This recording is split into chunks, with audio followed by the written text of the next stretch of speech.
Welcome back to the Early Weigh-In Podcast. This week we're in San Diego, California for UFC Fight Night headline between Marlon Chito Vera and Dominick Cruz. Chito Vera on a 3-fight win streak, Dom on a 2-fight win streak himself, and never lost a non-championship bout, man. So I'm curious to see how this one's going to play out on Saturday. Before we get into the podcast here, man, do us a quick favor, throw a like, subscribe, and comment below. Helps your boys out a ton. Completely free show, free betting card every week, and hopefully making you guys some money. Last week, one of the best cards ever. Always those ones that fly underneath the radar that get shit on that produce. First time in 8 years that every single fight on the card went 10 for 10 for finishes. And I think, like I told you earlier, I got to see what I wanted to see out of Jamal Hill. I got to see him test a little bit, eat some shots, and, I think he does look legit. As far as the bets go, for me, man, it started off pretty hot, and then I whiffed on my last three, not the night that I wanted. I know we both got burnt on Luque, but you did manage to squeak out a little bit of profit, so let's go over that before we get started. Yeah, we'll take a look at your card first. Your biggest bet of the night was the Zach Palga fight against Mo Usman. It looked like an awesome bet, man. Just heavyweights, Mo had that power and he clipped him. And then taking a look at the Miranda Granger bet as well. We both actually were on Miranda Granger, and we thought just a women's underdog, it's easy, don't overthink it. She had all the physical advantages, but skill level was completely different, and Granger looked like she needed to retire. I think your best bet of the night was the under 1.5 rounds for the McKinney-Gonzalez fight. There's just no way that's seeing the third round ever, right. And so to get it at minus 220, it's an automatic lock. You ended up the night minus 3.69 units, definitely something that you can come back from. Taking a look over at my night, like you said, Vicente Luque, killer for both of us. I had 2.75 units on him. That was a big hit. The Juliana Miller fight, it was low-level women's, and I'm not sure that Juju is really that great of a fighter, but she definitely showed that she was the best one on the Ultimate Fighter season for sure. Yeah, I got the finish, didn't leave anything behind. And then the Sergey Spivak bet for me, I had him at minus 225 for 2 units. Mm-hmm. That was a big one. Yeah, easy money. He definitely showed that the grappling was just on another level. I ended up the night positive 0.03 units. Like you said, I guess eking out some profit technically, and we'll take that for sure. In our main event, we have 2 bantamweights in Dominick Cruz versus Marlon Chito Vera. This will be Vera's 20th UFC fight, but it holds a whole lot more weight than a lot of his other fights have. Oddly enough, Vera's kind of mixed in all of these losses in his career, and it's always kind of halted his progression in this talent stack division. But the meaning, like I said, of this fight has kind of changed from possibly breaking into the rankings to title shot implications in the future. Dominick Cruz, former bantamweight champion, this is nothing new to him, He has a very unorthodox style, constantly keeps his opponents guessing with his footwork and his timed entries that just kind of throw you off. Whereas Vera in his last fight, it was his first 5-round fight in the UFC against Rob Font. And it was actually, that 25 minutes actually benefited Chito Vera's style. Throughout Chito's career, he's kind of been known as one of those slow starters. He gives up that first round to download that information and picks up as the fight goes on. And I don't see this one being much different. I think initially Chito's going to have difficulty with the speed and timing of Cruz. But he might even get beat to the punch initially, outclassed on the feet for that first 10 minutes. But that's kind of where I see those leg kicks to start to add up. Dom, he's had injuries just plagued throughout his career, especially at the knees. 37 years old and so reliant on footwork. That kicking game of Chito is exactly the style that's going to give him difficulties. And Chito kind of being one of these guys who takes a punch to give a punch. His are just a little bit nastier. Officially, I'm going to take Chito Vera. I think he's going to get it done in the later rounds or win, 3 out of those 5 rounds on the judges' scorecards. We talked about this earlier in the week. I think we both see him winning about, just under 70% of the time. So I'm not sure if there's much edge on the money line right now for me, but we have pretty much laid out a perfect live betting scenario here. You wait until midway through that second round when Dom is the favorite, and you just slam that Vera line, and I think that's the best way to look at this fight. Man, you're not going to hear much different coming from me either. Good call out by Marlon Chito Vera last time calling out Cruz, because like you said, put you close to a title, and it's definitely one of the easiest fights in this division. Almost at this point feels like a step back from Rob Font to me, Man, what a absolute terminating style he has. Like 5 rounds are just made for Chito Vera. He drops that round 1, gets his downloads, and man, it just starts picking up that pace, relentless later in the rounds, nasty cardio, and he keeps his guard real tight. So guys are throwing a lot of the shots are really deflected, and he doesn't really eat a whole bunch of them. You see him fight from both stances, throwing the leg kicks and knocked Frankie Edgar with the kick up the middle. I mean, he loves the teep kick, and I like the way he's just able to make those fights dirty. And like you said, at 37, 84 knee replacements later, I don't know if Dominick Cruz really has that left in him. And, it's speed and footwork that you really rely on. And at bantamweight in those lower weight classes, man, that can't go. And, when that goes, your career really starts to go down the drain. And I think at 37, knee replacements, it's a lot for Cruz to still rely on that footwork and stuff he's made a living off of his whole career.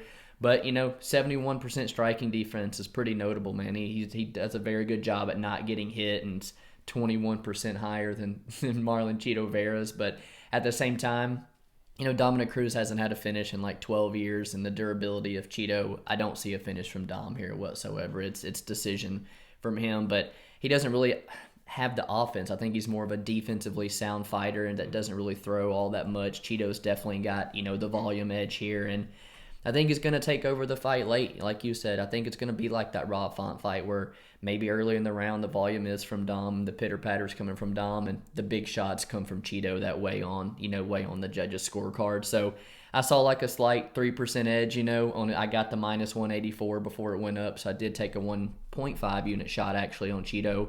I probably will look to get in again live, but FanDuel opened their props this morning for the main event. Chito around 4-5 decision is actually plus money, so that's something that I think I'm going to be looking at as well.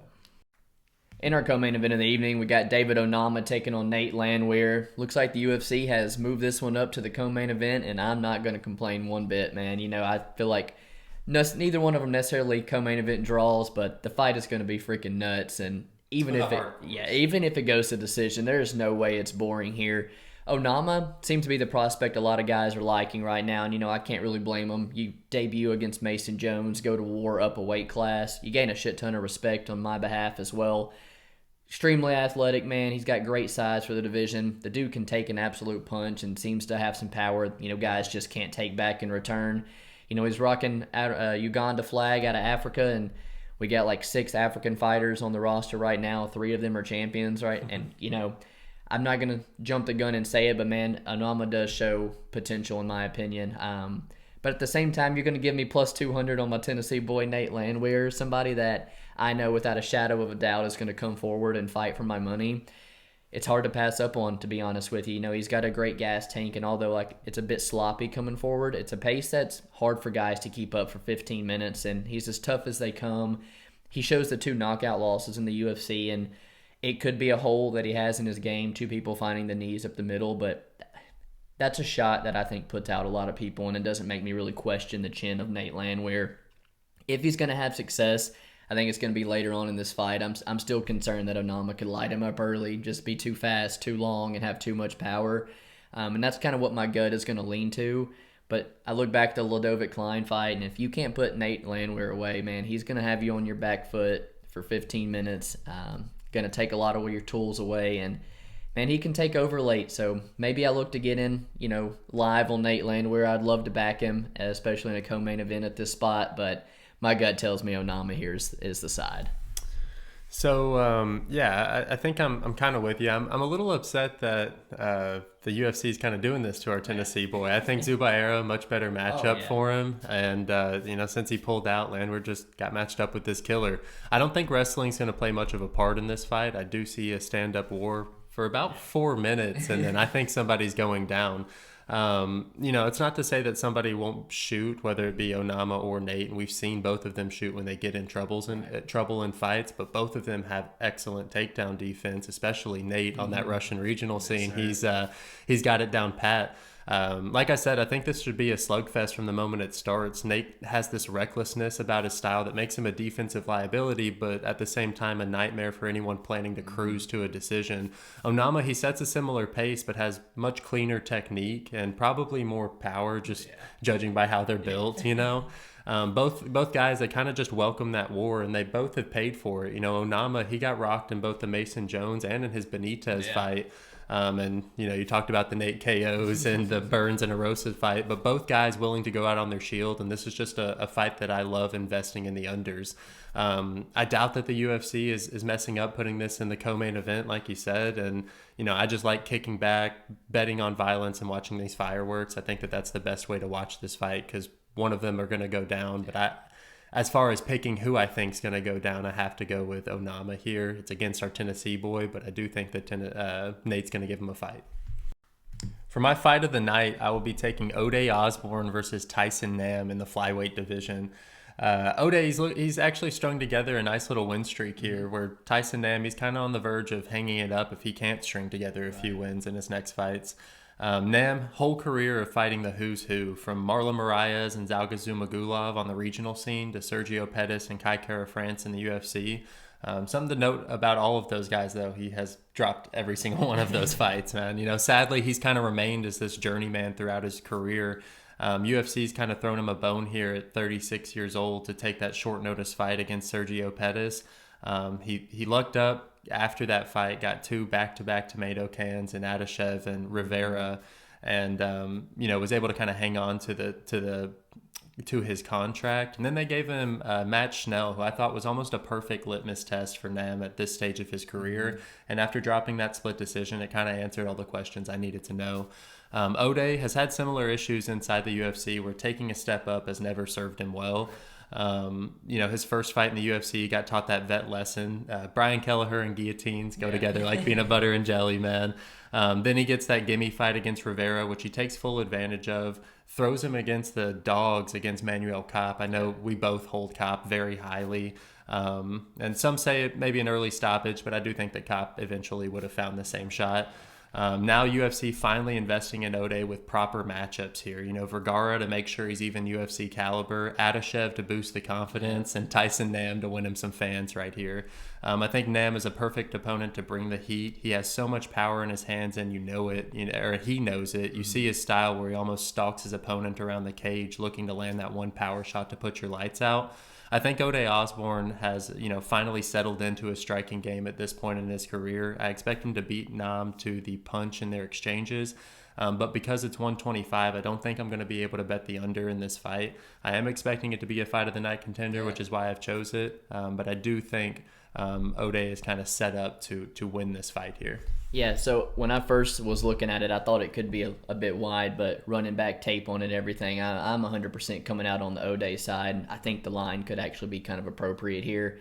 Nam, dude's got sneaky good takedown defense. He's a hard guy to hold down. He doesn't spend a lot of time on his back. And, while I would say the grappling upside, I think, is on Ode Osbourne, I don't think it's going to be a big factor here in really winning minutes. I think it primarily takes place on the feet, and drawing comparisons to the Jeff Nim and Vicente Luque fight. I think Nam, he's got the negative striking differential like Luque does. He's known for wanting to take one to land his big counter shot, and I think he's at a significant speed and athleticism disadvantage here. Ode is much longer, younger, faster, and speed, especially in these lower weight classes, really kill.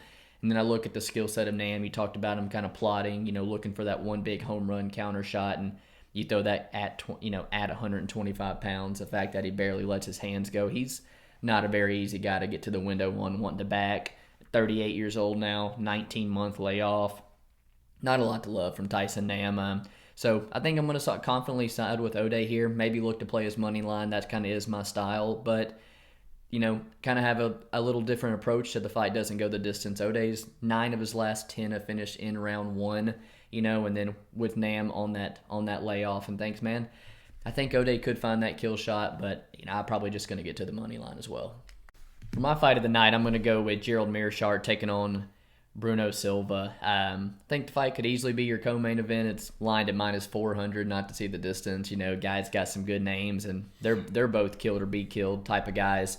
As far as the breakdown, I think it's relatively simple. You got one guy who wants to keep the fight on the feet, and one guy who's going to be acting like Ryan Hall to get this fight to the mat at all cost. I think Meerschaert, man, is going to be shitting himself anytime he's spent at striking range with Bruno Silva. I think it's just like the Hamzat, just like the Heinisch, just like the Muradov fight. He is vastly outmatched on the feet here, and if he gets put against the cage on his back foot, it's not going to end well for him, but he has made a living almost in this spot. He's been an underdog in 12 of his last 13 fights. You got to think he's one of the more profitable guys to bet on. I've lost count how many times he's down 2 rounds, finds the finish in round 3. He's almost like the middleweight Paul Craig. You really do got to like mind your P's and Q's when you're on the ground playing with this guy and his guard. But I don't think Bruno's stupid enough to do so here, man. I think he's going to keep this fight on the feet. And my gut tells me that he's on the same level of these strikers that have caused GM trouble in the past.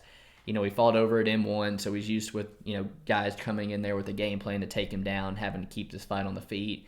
He starts off 3-0 in the UFC with 3 knockouts before running into now title challenger Alex Pereira, and gave Pereira, a good run for his money. Ate some of his shots and kept coming forward, landed a couple takedowns, and he's shown he's willing to get in there and trade with some of the best strikers in the world. So he's confident in his skill set. And, I watched Andrew Sanchez try to hold him down for 3 rounds and just not be able to do so. Works back to his feet and takes 1 shot. I watched Wellington Turman make 1 mistake on the back, get dumped off, and get his head pounded into the canvas. And you can't play around with the power of Bruno Silva. So I think I'm going to confidently say I think GM3 gets knocked out again, man. Yeah, I'm have to lean with you, man. GM3, like you said, he's kind of made a living off of being a good nail and then eventually being able to come back. Right here, I do think that Bruno Silva offers enough power that he's going to put him away. So I have to go with you, Bruno Silva inside the distance. So for my fighter to watch, I have chose Gabriel Mowgli Benitez. For somebody who's 1-4 in his last 5, I think it's insane that he's currently sitting at -360 against Charlie Ontiveros. Gabriel, he's been finished by TKO in 3 of his last 4 losses, and all on the wrong side of 30 years old. Yeah. I know Charlie is kind of this meme fighter, but he is dangerous as hell for that first minute, man. Benitez had a very lackluster career considering the amount of hype surrounding him coming out of his camp with the power of his leg kicks and this and that. But seriously, at 34 years old, this is his last opportunity to show up at the big stage. He's cut if he doesn't win here. Absolutely. And, the biggest concern for Mowgli will be whether or not he can still take that shot. After David Onama's KO over him about 7 months ago, which was horrible, I know that there's got to be some doubt in his mind. That's actually the 3rd time that he's been knocked out in the first round alone in his career. And Ontiveros is that live or die trying type of fighter. If Mowgli comes out with confidence and throws with bad intentions, I do think that he could make Charlie fold, but he will need to overcome those mental obstacles to do that, which is why he is my fighter to watch. Yeah, I think that's a good fighter to watch. I'm probably going to get fight doesn't go the distance or under 2.5 somewhere on my card. I think that fight's 100% finishing with a TKO. Fight for me to watch, man, Lupi Godinez. I see a lot of people betting her. She's now cracked the top 15 and getting her first real veteran name that the UFC seems to try to kind of build her up with here. And she's now the -340 favorite in her biggest fight to date. And I'm not going to deny she looked absolutely unbeatable in the Carnelossi fight. Easily covered the -185 price tag, but to still be in her biggest fight to date at a -340, I don't. Think she's needs to have some eyes on her. She's still got some proving left to do to me. Sister's on the Mexican national wrestling team, and it definitely is paying off for Lupi as well. You can tell she's getting the work in as well, man. Such a dominating style, and it almost reminds me of Tatiana Suarez making her way through the division. You have a girl that's just that dominating of a wrestler. There's just not a lot of girls in the division that can keep up with it. I am curious to see how it's going to stack up against higher girls in the division, but as far as this one go, I think Angela's far past her prime, man. Late 30s, basically a 500 fighter. She's lost 5 of her 6 last, fights, and wrestling cardio have always kind of been an issue for her. So while typically I think the value is on the big underdog in women's MMA, it reminds me of Santos and Alvey last week. I'm not rushing to the window to bet Angela Hill right now. So I think Lupi probably wins a pretty dominant 30-27 on the scorecards with the wrestling, but I don't know if I get to her on that number. For my underdog of the card, I will be taking Devin Clark against Azumat Murzakanov. To put it lightly, I think Murzakanov did not impress me in his debut fight against Tafon Nchukwi. Not a lot of volume, seemed to just be dog tired in a fight. And yes, he was able to get that flying knee knockout, but really hasn't proven much to me over his career.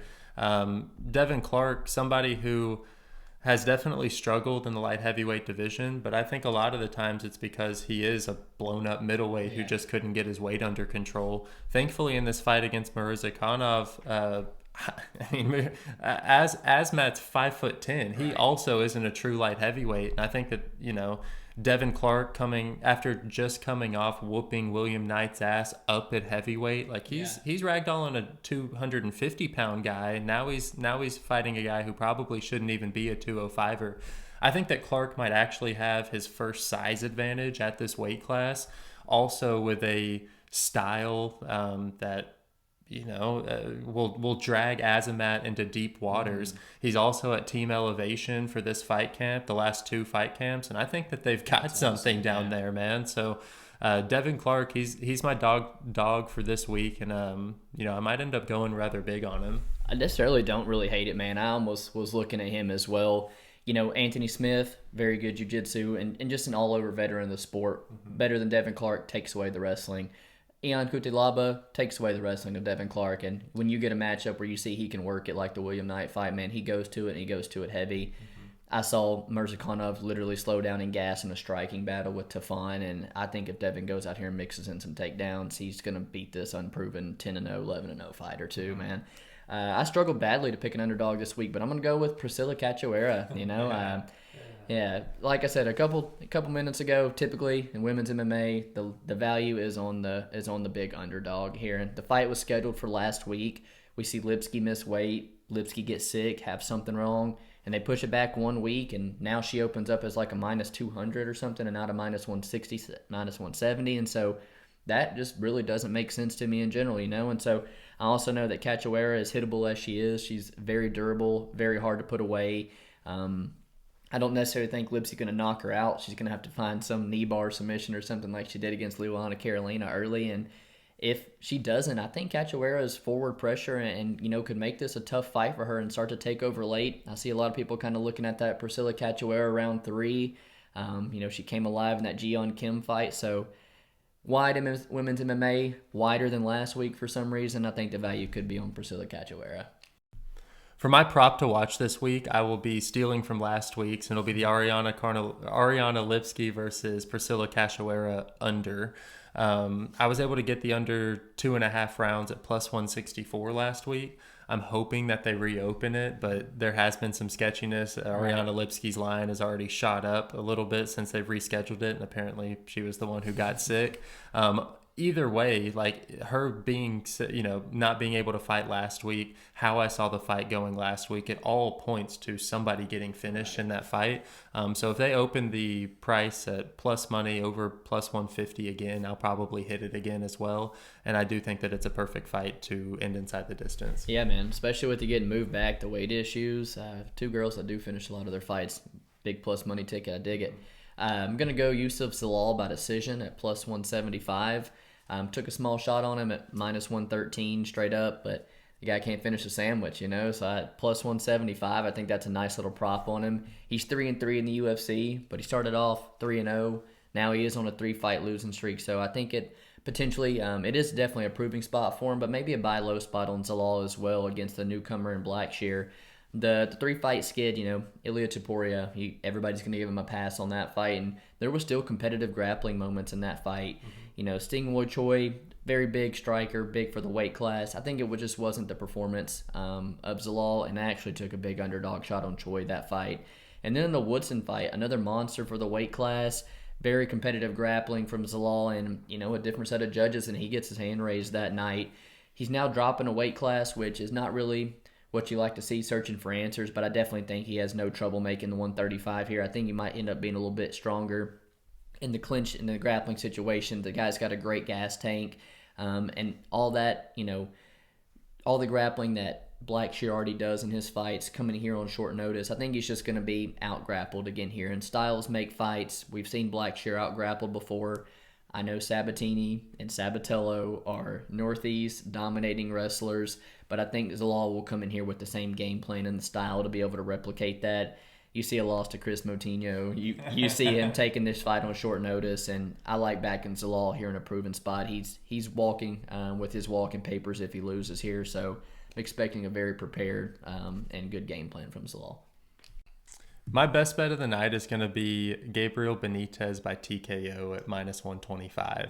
I think that, the money line right now at minus 360, that's a lot to take in. Yeah. But I do think that his win condition is stomping Ontiveros in the first 2 rounds about 80% of the time. So to be able to get him at to get the TKO at minus 125, minus 130, I think that that's a really solid play and the most likely outcome by a long shot. Man, if there's one person that gives Jason Witt a run for his money in the chin, it's Ontiveros, man. I think the guy's been finished by TKO like 8 times in his career, and Mowgli's going to do it for the 9th. Best bet for me, one of my plays from last week as well. Fight doesn't go the distance for Jason Witt and Josh Quinlan. Witt's having to cut a second time, and might add, I did not think he looked good the first time on the scale last week. And let's add in the fact that, he has the tendency to get put on Queer Street with one punch already. Quinlan's still testing positive 9 months later. They're moving it to a different state. This fight doesn't hit the scorecards at a very high rate, in my opinion. I got it at minus 185 last time. The books I'm seeing out there that have it open was minus 225 this time, and so I am losing about 5% in value, but I'm still comfortable with this fight finishing 70% of the time inside the distance. Witt's been finished in every single one of his professional losses, and the odds makers have this line like Quinlan's finna finish him inside the first 2 rounds. But Quinlan, coming off the sauce, he may not be the same Quinlan that we've seen before, and like I told you guys last week, I've seen Quinlan in trouble against lower level fighters, and Witt could have that dog in him, show up a bit durable, and give him the vet lesson. So I think if Quinlan's got equally potential to get beat down and out grappled and submitted. Finishing upside from both guys I think is very high, and I think I'm comfortable saying that this fight doesn't go the distance at a 75% rate. I think you could play this as high as minus 300, and that's why I'm going to make it one of my best bets this week. To start off our quick picks, we start with Ariana Lipski and Priscilla Cachoeira in the bantamweight division. I think we both seeing this fight the same way. I'm going to take Priscilla Cachoeira for the upset. I'm going to take Priscilla as well, man. Start off the night with the dog. Moving up to the men's welterweight division, we got Jason Witt taking on Josh Quinlan, another reschedule from last week. I don't know if I get to the window on Jason Witt this week, man. But he was my dog last week, so I'll take him again, Jason Witt. I'll probably end up taking Quinlan. I do think he'll end up finding the chin. Moving on, we go to the bantamweight division where we see Yusuf Zalal taking on Damon Blackshear. I think this is a buy low spot for Yusuf Zalal. I'm liking him more and more the more we talk about him. Yeah, I'm with you, man. I've kind of beat the line movement. I think he's going to win this one, probably by decision. Angela Hill versus Lupi Godinez. First big name for Lupi, man, but that dominating style I think is just going to replicate on Angela. Going to go Lupi with the easy decision. Yeah, I'm all about a hard-nosed wrestler in the women's division. I do think that she's primed for a win here as well. Moving on to the flyweight division, we see Ode Osbourne versus Tyson Nam. We talked about it a little bit. I do think that Ode is a very good bet for this weekend. Yeah, Ode is going to be the bet for me as well. His finishing upside. It makes me kind of want to look at him inside the distance, but I think I'm just going to get to the money line. Gabriel Benitez, Charlie Ontiveros at 155. It's crazy. Ontiveros fought Kevin Holland at 185, and now he hears 155. Benitez is going to put the guy out. I like that Benitez is not making 145 anymore. That was a tough cut for him. Healthy at 155, easy win for him. Yeah, we're seeing it the same way. I'm also going with Benitez. Moving up to the heavyweight decision, we have Lucas Brzeski taking on Martin Boudet, and I'm going to go with Boudet here, although I don't see why everybody's liking him at this big of a favorite. He doesn't have a lot of physical advantages other than him just being a big dude that I like about his fight style. So I'll take Boudet here, but I don't love it. I'm going to go the same side as Boudet, and I'll bet him against Chris Barnett all day. Right. But at this number, low-level heavyweight, I advise laying off. Mm-hmm. Starting on our main card, women's strawweights, we got Yasmin Jarouji, let you say it there, and then Yasmin Lucindo. I think I'm going to go with Jarouji. I think she's just a little bit better of a wrestler here and should find her takedowns. Yeah, I haven't done my due diligence on this fight, but give me the undefeated Mexican Jarouji. I like that. Moving on to the flyweight division, we have Nina Nunez taking on Cynthia Calvillo. This is a bet that I'm happy that got rescheduled, and I got to get my Calvillo bet back. As I look closer into it, I do think it's a straight pick'em fight here. I'll take Calveo. I'll stick with her, but I would not bet her by any means. Yeah, man, coming off a knockout loss to Andrade and then quitting on the stool, I do not want to back her price tag. And then on the other side of Nina Nunes, how much was just invested in her wife getting her belt back, in that training camp, and I don't know. I'm gonna go Cynthia, but not overconfident. Devin Clark versus Azamat Murzakanov at 205. I'm gonna go with you, man. Devin Clark. Yeah, Devin Clark as the dog for sure. Moving on to the middleweight division, we have Gerald Meerschaert taking on Bruno Silva. I do think that Bruno Silva is going to find the chin of Gerald Meerschaert and get the win here. Yeah, me too. It might not be very pretty. I think GM3 is going to go to sleep. Badass co-main event, David Onama versus Nate Landwehr. Told you I really wanted to bet Nate Landwehr against Zubair at that odds, but I don't know if I get to him here. I think Onama might be a little too fast and too powerful. Yeah, sadly, I wish we could go for the Tennessee boy, but I do think Onama is the real deal, and this is a perfect opportunity for him to kind of put his skills on display in the co-main event slot. Then moving on to the main event in the bantamweight division, Marlon Vera versus Dominick Cruz. I will be taking Marlon Vera. I think that over 5 rounds, he's going to wear on him and get the win, whether it's a finish or decision. With you, man. Couldn't have said it better myself. Wear on him later finishing championship rounds, probably, or by decision. That concludes all the fights. I think with the rescheduled ones, we're up to 13 this week, I believe it is. We're in San Diego. Got a badass main event. I appreciate you guys hanging out with us. Make sure to like and subscribe to the video. We'll see you next week. Peace.